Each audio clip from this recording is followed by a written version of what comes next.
Alors, on se retrouve pour une nouvelle vidéo. On est le 22 novembre 2014.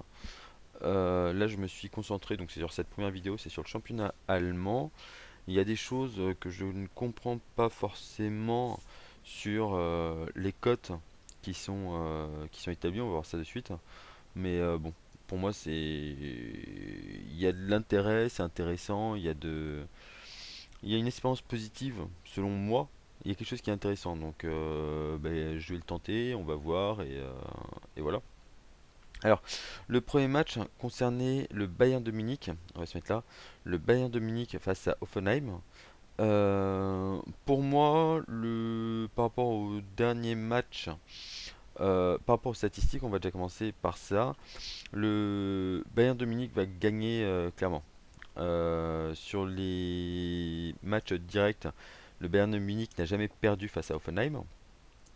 Sur le championnat depuis le début de la saison, on va descendre un petit peu. Touc, touc, touc, touc, touc. On voit que le Bayern de Munich au classement général, sur 11 matchs joués, ils en ont gagné 8 et ils ont fait 3 matchs nuls. Donc voilà.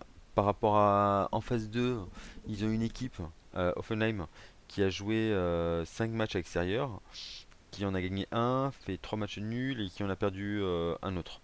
Donc la tendance n'est pas forcément la même. Si on regarde vraiment sur les types de matchs, bah, par rapport à la classification, par rapport au classement analytique, maison, extérieur, on voit que le Bayern de Munich, en fait, quelle que soit l'équipe qui est en face, ouais, il gagne. Donc après, donc voilà, pour moi, clairement ici, quand ils mettent 1,15, c'est totalement justifié. En revanche, sur ici le pari à la mi-temps, pour moi, je verrais plutôt ça en fait. Pour moi, une cote juste ici serait plutôt de 1,25. 1,35 c'est donné. Pour moi, c'est du donné parce qu'en fait, 1,35, si on prend ici la calculette, ça fait 1,35. 1,35 si on calcule grossièrement, hein, c'est un calcul grossier. Je vais plutôt faire ça. Non. Toc, toc, toc, toc. Pour moi, c'est vraiment un calcul grossier. Si on fait. Oh, mais 1,35 avec l'inverse, on arrive à 74%. 74%, pour moi, c'est pas justifié. Pour moi, c'est plutôt normalement un truc juste. C'est que le Bayern de Munich gagne à la mi-temps pour 8 matchs sur 10. Au moins 8 matchs sur 10. Sachant que comme on le voit là, en fait, voilà, sur 83 des matchs, 83% des matchs, ils ouvrent c'est eux les premiers à ouvrir le score.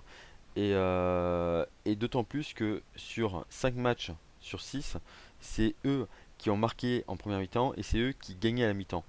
Donc pour moi la question se pose même pas. Pour moi il y a quelque chose d'intéressant ici. Sur cette cote là pour moi elle est mal évaluée, surtout qu'elle tend à augmenter. Donc pour moi je vais la jouer ici. 1,35 Bayern de Munich gagnant de la première mi-temps. Ensuite, j'ai visé trois autres matchs. Donc ça, on va jouer alors là, j'ai pas trop compris. J'ai visé Paderborn, Borussia Dortmund. Paderborn ici. Pardon, à 6,75, 4,50, 1,42. Pour moi, le Dortmund, par rapport aux statistiques, on va voir tout de suite. Le Dortmund n'est pas du tout. C'est pas Dortmund qui va gagner. C'est Paderborn ou alors il y aura un match nul dans le pire des cas. Mais pour moi, en fait, par rapport aux statistiques que je vais vous donner maintenant, c'est le Paderborn en fait qui doit gagner. Mais donc pour moi, c'est vraiment value, c'est intéressant. La même chose pour Mainz, Freiburg. Pour moi, j'ai une tendance pour Mainz. Je vais jouer clairement la victoire de Mainz ou le match nul au cas où c'est rentable, je me protège. Enfin, la même chose pour Hanovre, Bayern. Hanovre. Où est-ce qu'ils sont Hanovre 96? Ils sont là, Leverkusen. Leverkusen, pardon. Pour moi également, je suis pas d'accord sur Leverkusen. Pour moi, c'est clairement le Hanovre qui devrait gagner, selon les statistiques. Le match nul est à 3,45, donc je vais le jouer également clairement. Alors, voilà pour ça. Si on rentre un peu plus dans le détail, on a Paderborn, Borussia Dortmund. Alors pour moi c'est Paderborn en fait qui a gagné. Faut savoir que si ils sont alors 8e au classement à domicile, quand Dortmund est le 15e sur l'extérieur. Sur les derniers matchs, 1, 2, 3, 4, ils ont fait 4 matchs sans victoire. La précédente victoire remonte au 29 août. Bon, ok. Là, on parle de classement sur les matchs hein, à domicile et à l'extérieur, hein. Depuis le 29 août, le Borussia Dortmund n'a pas gagné ou n'a pas fait match nul à l'extérieur. D'ailleurs, on va le voir ici. Ça fait, voilà, ils font pas de match nul depuis 5 matchs et ils gagnent pas depuis 4 matchs. Voilà. À l'inverse, on n'a pas Paderborn qui ne fait pas de match nul à 4 depuis 4 matchs. Donc ça, on peut le voir de deux manières. Soit il y aura un match nul, la série doit se casser par rapport aux deux équipes, ou alors voilà, ça se prolonge en fait si on ne perd pas et ne gagne pas. Donc pour moi, j'ai une tendance en fait pour Paderborn.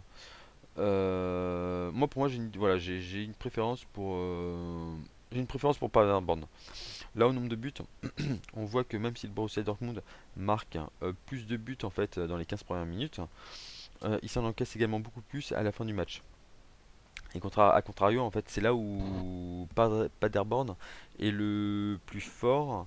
Enfin, on va juste vérifier un truc, c'est que les deux fois où ils ont marqué des buts, bah, a priori, je pense que ça va être là pour Augsbourg, où ils avaient marqué le plus de buts. Augsbourg étant, étant deuxième en fait au classement. Donc bon.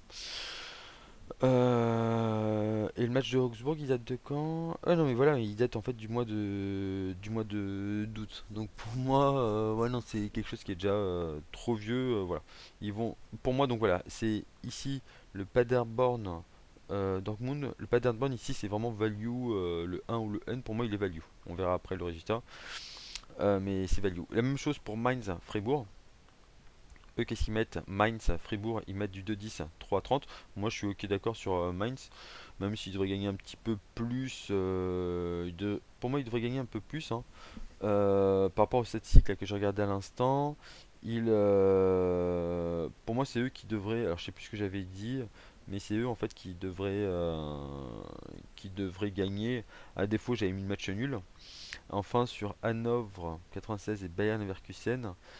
Hanovre, je vais arrêter de montrer avec le doigt. Ici, en fait, mis à part le Mönchengladbach, qui est quand même troisième au classement à l'extérieur, bah, ils enchaînent que des victoires. Leverkusen, à l'opposé, est 11e à l'extérieur. Ils jouent face au sixième qui est à domicile. Et on voit que là, ils ont un petit peu plus de mal. Le seul match là qu'ils ont gagné, c'est contre Dortmund. Dortmund qui est 13e au classement à domicile. Avec un but, hein, plus d'entrée de jeu, ça a dû les casser. Bon, bref. Donc là, en fait, pour moi aussi, je vois quelque chose de value. Il y a quelque chose d'intéressant donc sur ce match-là, Hanovre 96, Leverkusen 3,70, 3,45. Je me dis que c'est value, je vais le tenter et voilà. On se voit pour la suite s'il y a d'autres paris aujourd'hui ou demain pour les résultats enfin pour la prochaine vidéo pour suivre le, les paris. Voilà. Moi, je vous dis ciao.